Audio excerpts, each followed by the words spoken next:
everyone and a very good day to you all.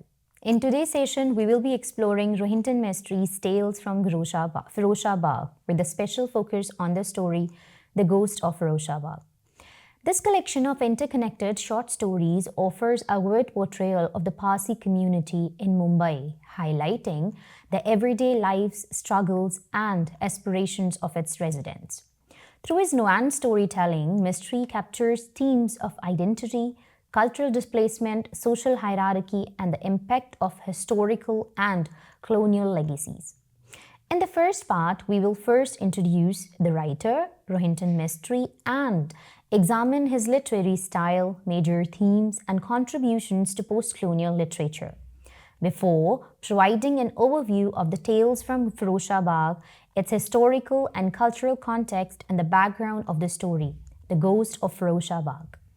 This lecture will provide us a foundation for understanding the social, psychological, and cultural layers embedded in the narrative. Let's talk about Rohinton Mistry. Rohinton Mistry was born in Bombay in 1952. He is an Indian-born Canadian writer renowned for his sensitive portrayal of the Parsi community and the socio-political realities of the post-colonial India. After migrating to Canada in 1975, he began writing fiction that captures the struggles of identity, belonging, and cultural displacement. His debut work, Tales from Firozshabad, in 1987. It is a collection of interconnected stories set in a Parsi apartment complex in Mumbai, vividly depicting the everyday lives, anxieties, and aspirations of a minority community that is caught between tradition and modernity.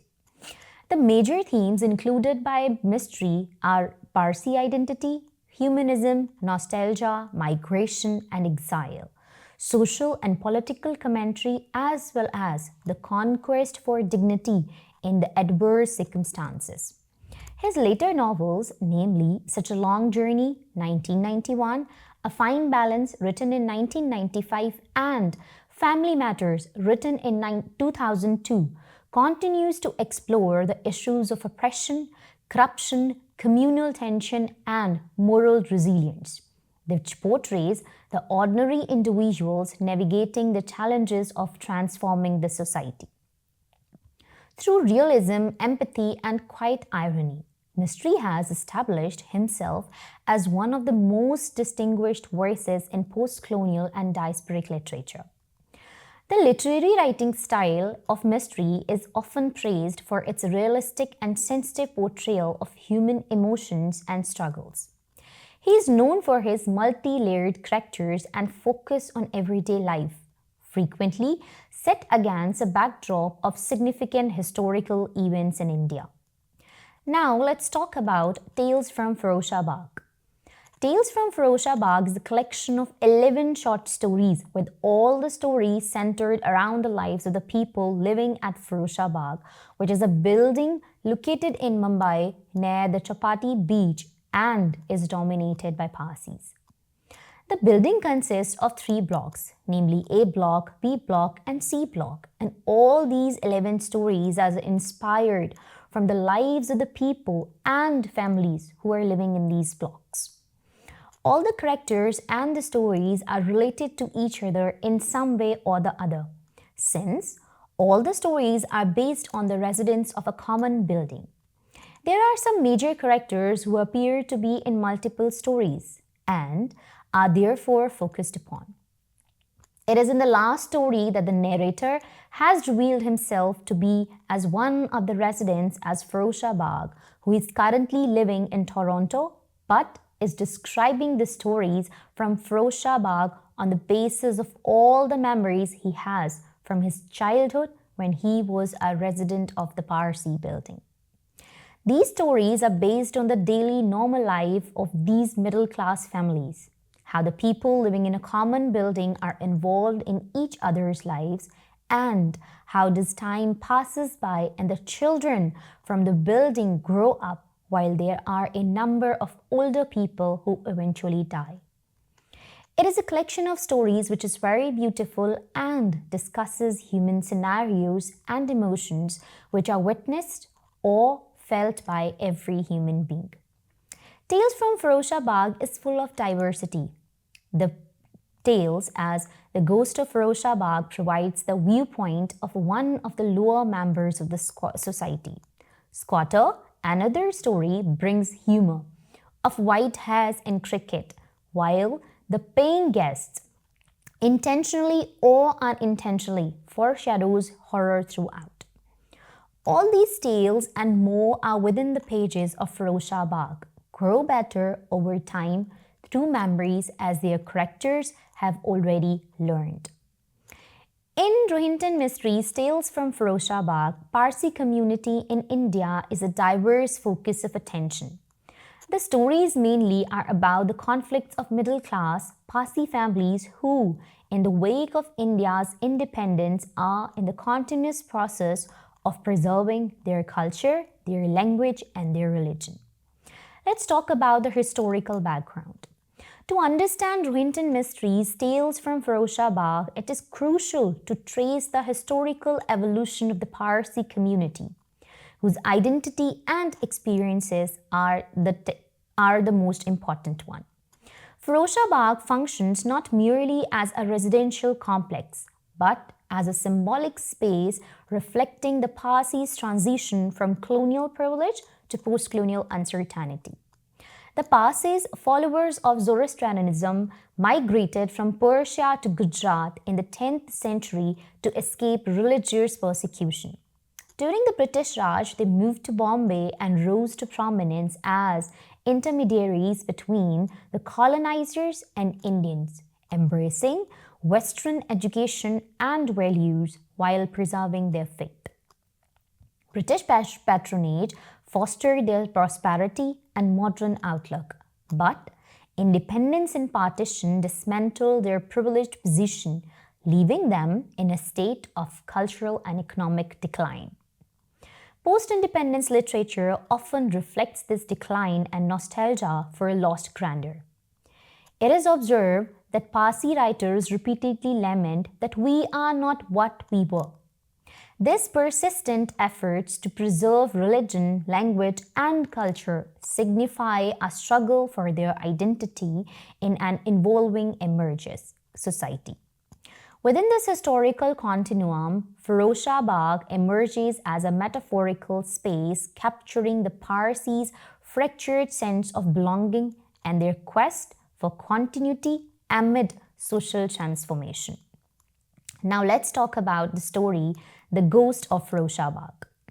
The Ghost of Firozabad is a story about a Catholic woman from Goa who works as an ayah, a maid for a Parsi family. The protagonist is named as Jacqueline, but she is called as Jakaili by everyone. Class discrimination, racism, social exclusion of marginalized workers, and the dignity of human labor are some of the themes that are explored in the story. Told in first-person narratives, Jacqueline talks about her paranormal experience and how nobody believes her. The story contains humorous details about Jacqueline's experiences. However, there is a more serious undertone that explores the themes of class difference and subalternation of the people. This short story was published in Rohinton Mysteries' book, The Tales from Firozabad in 1987. The setting of the story, in a limited sense, is the household where Jakaili or Jacqueline works, but it extends to the fully realized sense of an affluent Parsi community at home in the Firozabad apartment complex in Mumbai. To this setting, Jakaili remains an outsider, even though she has lived and worked here for the better part of her life. Socioeconomic as well as regional cultural differences set her apart. The narrative develops through the interweaving of these different worlds in Jakaili's consciousness. The fully realized social contexts give a well-rounded authenticity to characters in the story, whether it is that of Jakaili herself or set in by her employer and couple, or even those who become part of the labyrinth and narration. Now let's move to the summary of the story. The narrator of the story is a 63-year-old Catholic woman named Jacqueline. Jacqueline starts her narration by saying that she used to see ghosts often back in Goa when she was a little girl. She claims that she has always believed in ghosts. She came to Bombay to work as an ayah for a Parsi family and has been living with them for 49 years of her life. One Christmas morning after the midnight mass, while she was returning home, she sees a ghost on the staircase landing. She says that she is not afraid of ghosts, but thinking that he might do some mischief, she rings the doorbell. Her employers do not believe her and her bai gets mad for waking her up so early in the morning. Everyone in the neighborhood makes fun of Jacqueline for believing in ghosts. They tease and mock her. The ghost returns and this time he appears on her bed and jumps on her chest. Since everyone had been mocking her, so she decides not to talk about this incident with anyone. After that, the ghost returns every Friday night and sleeps with her while all the while trying to misbehave. Jacqueline reflects how back in her village it was common for people to believe in ghosts, and she starts reminiscing about her life. She remembers a boy named Kajetan who used to misbehave with her, similarly to the manner the ghost did now. It's been 49 years since she left her village and has not seen anyone from her old life. She gets confused and wonders why the ghost wants to sleep with a fat and ugly old woman like her. For almost a year, she tolerates this misbehavior of the ghost and then she decides to confess to the priest at the church. The father assures her that she is blameless and gives her holy blessings. After that, the ghost stops coming. She waits every Friday, but the ghost does not come. She thinks that he might show up on Christmas again, but he doesn't. On New Year's Eve, her employers go to a party, leaving her to take care of their children. She feels nostalgic thinking about her old life, her village, and her family, and this upsets her as she starts missing them. She decides to go to the balcony and find that it is chilly. So, she wraps herself in her white bedsheet and covers her head. Her employers arrive and Bai screams that she saw a ghost. She mistakes Jacqueline for a ghost. Jacqueline goes inside and pretends to be asleep. Bai wakes her up and explains how she just saw a ghost. Some people now begin to believe in ghosts after Bai tells everyone. About her sighting, one person offers to conduct a holy ritual to drive away the ghost. Bai is consumed by her fear of the ghost and becomes paranoid. But Jacqueline decides not to tell her the truth. Bai starts asking Jacqueline about her previous experiences with ghosts in the village. She starts treating her less like a servant. The story ends with Jacqueline telling how she prepares her guan curry for the Percy family, a dish that they love. After the summary, let's move to the characters. The character of Jacqueline is a very obedient worker and fulfills all her duties carefully. Even when she is treated horribly, she expresses gratitude for her job. She is a hard-working, even though due to her old age she has trouble in grinding masala or walking up the stairs, she still manages to complete all her work as per given instructions and does not leave anything undone. She has affection and dedication for the family she works for since she has been living with them for a long time.